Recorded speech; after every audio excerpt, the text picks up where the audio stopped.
If you've been traveling on Highway 90, you may have noticed a field of over 2,200 stakes with ribbons.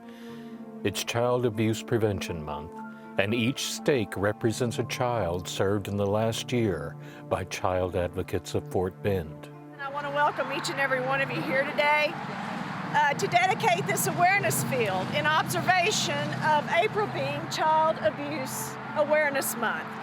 I want to thank the volunteers who came out on Saturday morning and hammered these 2,274 stakes in both in this field and at the historic courthouse in Richmond. Unfortunately, these are just the children we know about. The reality is that we must confront the fact that most children never tell. They're scared to tell for whatever reason.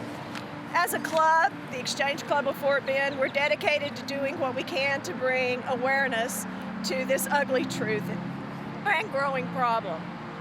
Local exchange clubs have a single national project to prevent child abuse. Simply stated, this is what the Exchange Club is all about.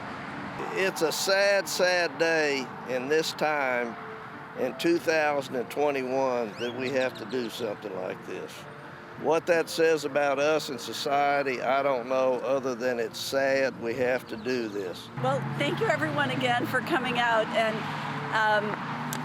I'm reminded of the story of the blue ribbon. The blue ribbon is the national symbol of child abuse and child abuse prevention, and it originated in 1989 when a Virginia grandmother named Bonnie Finney heard the devastating news that her grandson had been abused and he died. And so in honor of him, she tied a blue ribbon on the antenna of her car and drove around as a signal to everyone what was happening. And that took hold and became the national symbol. And so it's really fitting and incredibly beautiful what you've done here to put a stake up for every child that was served by child advocates of Fort Bend last year. And it's really an honor to be part of this movement and for all of you to be here, and because it takes everyone working together. So throughout the month of April, wear a blue ribbon and tie a blue ribbon around a tree, and just remember those kids who have unfortunately lost their lives to child abuse, because we can do better than that.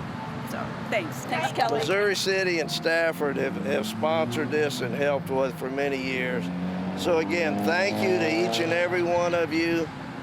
We appreciate what you're doing, and hopefully someday we'll be standing right here and say we don't have to do it anymore. I do want to leave you with a statistic that I have always found staggering, both professionally and personally. I became involved in this movement in 2008. And this statistic has remained the same, and that is that 1 in 4 girls and 1 in 6 boys will be abused or neglected by the time they're 18 years old in this country. And we continue to work hard to make sure that we can change that statistic for the better. So thank you all for being here. I think this is a wonderful project, and thank you all for your participation.